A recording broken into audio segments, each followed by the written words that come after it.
अस्सलाम वालेकुम स्टूडेंट्स। जी बच्चे, नेक्स्ट हमारा लेक्चर कंटिन्यू है। नेक्स्ट डिजीज़ है स्पॉन्डिलाइसिस। जो वर्टिब्रल कॉलम के अंदर जोड़ होते हैं सम टाइम वो इमूवेबल हो जाते हैं। उसकी रीज़न ये होती है कि आपको पता है कि जो वर्टिब्रल कॉलम के जॉइंट्स है वर्टिब्री, वो मूवेबल होती हैं, स्लाइटली मूवमेंट होती है इनमें, और अगर वो आपस में फ्यूज़ हो जाते हैं तो जिससे बड़ा स्वेलिंग हो जाती है और पेन होना स्टार्ट हो जाता है, जिसे स्पॉन्डिलाइसिस बोलते हैं।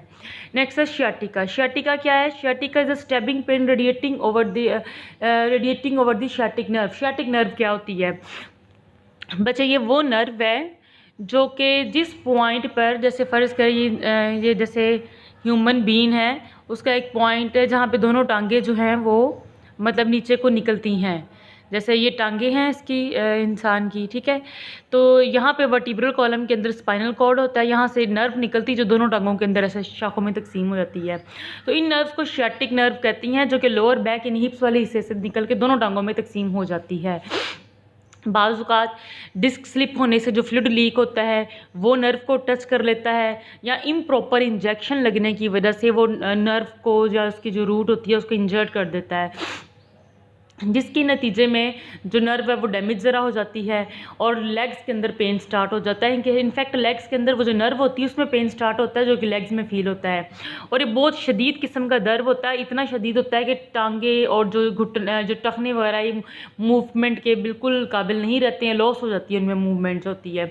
तो इसलिए बड़ा ध्यान से होता है, इससे रिकवरी बहुत स्लो होती है। उसकी रीज़न यह है कि शियाटिक नर्व डैमेज हो जाती है, वहाँ से पेन होती है, तो वो नर्व इनको दोनों टांगों में मैसेज वगैरह को कंट्रोल कर रही होती है, तो उसी के डैमेज होने से शदीद मसला हो जाता है, जिसे शियाटिका कहते हैं। यानी कमर से निकल के टांगों में जाता हुआ शदीद दर्द, जो कि नर्व शियाटिक नर्व में इंजरी की वजह से होता है, और यहाँ से जो रिकवरी है बहुत ही ज़्यादा स्लो होती है। आर्थराइट्स बच्चे, आर्थराइट्स एक इन्फ्लेमेटरी डिजनरेटिव डिजीज़ है, यानी जोड़ों में दर्द को कहते हैं आर्थराइट्स। ये पेन है, सख्त हो जाना जोड़ों का, स्वेलिंग हो जाना है, और रिजल्ट फ्रॉम इसमें बैक्टीरिया का इन्फेक्शन भी हो सकता है, या कोई एंटीबायोटिक्स रॉन्ग यूज़ कर लें उसकी वजह से भी हो सकता है। जॉइंट मोटे हो जाते हैं और फ्लूइड प्रोडक्शन उनमें बहुत कम हो जाता है। जो जोड़ों के मुकाम पे वो जो होता है ना साइनोवियल फ्लूइड वगैरह, उसकी प्रोडक्शन कम हो जाती है, जिसकी वजह से जोड़ों में रगड़ पैदा हो जाती है। और ये जो आर्थराइट्स मुख्तलिफ़ किस्म के होते हैं, जैसे क्रोनिक आर्थराइट्स है, ऑस्टियो आर्थराइट्स है, रिमो आर्थराइट्स है, जो यूरिक एसिड वगैरह की वजह से होता है, गॉउटी आर्थराइट्स जो सोजिश की वजह से हो सकता है। यानी जितने भी जोड़ों में दर्द वगैरह होती है उसको आर्थराइट्स ही कहते हैं। ये मुख्तलिफ रीज़न की वजह से हो सकता है, और इसकी इसकी मुख्तलिफ किस्म की रीज़न हो सकती हैं। जोड़ों में दर्द को बेसिकली आर्थराइट्स कहते हैं। ये आगे डिफरेंट टाइप्स का हो सकता है कि जोड़ों में यूरिक एसिड जमा होने की वजह से हो गया है, जोड़ों की मेम्ब्रेन यानी झिल्ली के कमज़ोर हो जाने की वजह से होता है, ये किस किस्म का होता है डिपेंड करता है। फिर नेक्स्ट बच्चा आता है रिपेयर ऑफ ब्रोकन बोन्स, यानी अगरचे हड्डियाँ बहुत मजबूत होती हैं, उसमें कैल्शियम और फॉस्फेट वगैरह डिपॉजिट होता है, इसके बावजूद मुख्तलिफ किस्म की इंजरीज़ हो जाती हैं जो कि जोड़ों को, हड्डियों को डैमेज कर देती हैं। इसमें फ़िज़िकल ट्रॉमा भी हो सकता है, स्पोर्ट्स इंजरीज़ हो सकती हैं, ऑटोमोबाइल यानी एक्सीडेंट की वजह से, या ज़्यादा उम्र होने, जैसे जैसे उम्र बढ़ती है तो हड्डियाँ खुद ब खुद ही कमज़ोर होना शुरू हो जाती हैं। एक तो डाइट का ख्याल नहीं होते, और वक्त के साथ साथ भी उनमें थोड़ी वीकनेस आ जाती है। यही वजह है कि जवान ज़रा जो है जल्दी रिकवर कर जाते हैं, उनमें बोन हीलिंग प्रोसेस बहुत ज़्यादा तेज़ होता है, जबकि बूढ़े अफराद के अंदर ज़रा देर से रिपेयर होता है और उनकी हड्डियाँ होती भी कमज़ोर है। तो अगर ऐसा कोई फ्रैक्चर आ जाता है तो सबसे पहले तो उसकी रिडक्शन की जाती है। आपने देखा होगा ना प्लस्तर वगैरह लगे होते हैं, कोई चीज़ उसमें देख के, जैसे कोई गत्ता या इस किस्म का जैसे प्लस्तर है, वो देख के उसे मुकम्मल तौर पे करते हैं कि मूव ना कर सके, फिर दूसरा बोन को वापस अपने हिस्सों तक लाते हैं। तो ये जो बोन की रिपेयरिंग का प्रोसेस है दो किस्म का होता है, closed end open reduction. Close reduction में बच्चे क्या होता है कि सर्जरी परफॉर्म नहीं होती है, जो फिजिशियन होते हैं वो एक्सपर्ट होते हैं, वो अपने तरीके से यानी फिजिशियन अपने हैंड से हड्डी के टूटे हुए सिरों को पकड़ के मुकम्मल वापस अपनी जगह पे लाता है, और फिर उसको ट्रैक कर देता है, यानी उसको फिर बांध दिया जाता है सही पोजीशन पे, रिडक्शन कर दी जाती है। और ओपन के अंदर बाकायदा सर्जरी होती है, जिसमें बाकायदा सर्जरी करके दोनों हड्डियों के सिरों को वापस लाया जाता है, उसे पिन और वायर की मदद से जोड़ा जाता है, और फिर बाद में उसके ऊपर वो ट्रैक्शन यानी जैसे प्लास्टर वगैरह करते हैं वो कर दिया जाता है। 8 से 12 हफ्ते के अंदर जो है वो जो ज़्यादा मजबूत और लंबी हड्डियाँ होती हैं उनमें रिपेयरिंग का प्रोसेस भी उतना ही ज़्यादा लंबा होता है, और जो क्योंकि उनमें वेट बेयर करना होता है ना, तो उसमें उतनी ही ज़्यादा देर लगती है। बोन के रिपेयर होने का प्रोसेस जो 4 हिस्सों पर मुश्तमिल होता है, number 1 haematoma formation, the second 1 callus formation, third bony callus formation, and fourth remodelling.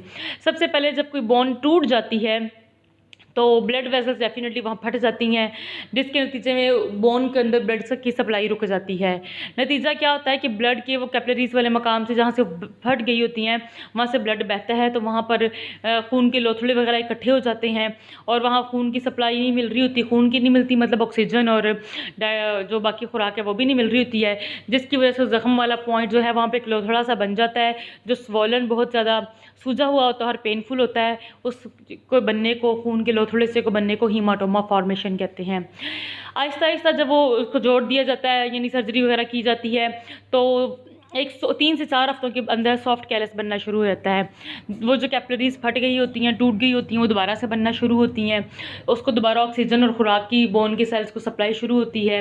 Bone बनाने वाले सेल जैसे फाइब्रोब्लास्ट और ऑस्टियोब्लास्ट वो फ्रैक्चर वाली साइड पर आते हैं और दोबारा से सबकी सप्लाई स्टार्ट होती है और बोन बनना शुरू होती है, तो वो साफ़ हो जाता है जो हीमाटोमा का बना हुआ था कचरा वगैरह, और एक सॉफ्ट सा कैलस बनना शुरू हो जाता है, जिसे कैलस कहते हैं। थर्ड स्टेप के अंदर क्या होता है, बच्चे वो जो सॉफ्ट कैलस है वो बोनी में चेंज होना शुरू होता है, क्योंकि ऑस्टियोब्लास्ट ये माइग्रेट करते रहते हैं उस पॉइंट पर, और उसको खुराक और ऑक्सीजन के मिलने की वजह से 3 से 4 हफ्तों के अंदर वो जो सॉफ्ट बोन है, कैलस है, आहिस्ता आहिस्ता वो मुकम्मल बोन बनना शुरू हो जाता है, उसके अंदर सारे सॉल्ट वगैरह भी जमा होने शुरू होते हैं, और इंजरी के बाद वो तकरीबन 2 से 3 मंथ के अंदर वो बोनी कैलस बन जाता है। और फाइनली फोर्थ प्रोसेस में जो कैलस है उसकी रीमॉडलिंग होती है, उसमें जो मटेरियल है, सॉल्ट वगैरह है, उसके आपको पता है मैट्रेस के अंदर वो जमा होना शुरू होते हैं, और आखिरकार ओरिजिनल बोन बिल्कुल वैसे ही बन जाती है जैसे कि फ्रैक्चर से पहले थी। इसको रीमॉडलिंग कहते हैं, बिल्कुल एंड पे बिल्कुल वैसा ही बन जाता है। इस तरह जो टूटी हुई बोन है वो मुकम्मल तौर पे वापस अपनी असली पोजीशन में आ जाती है।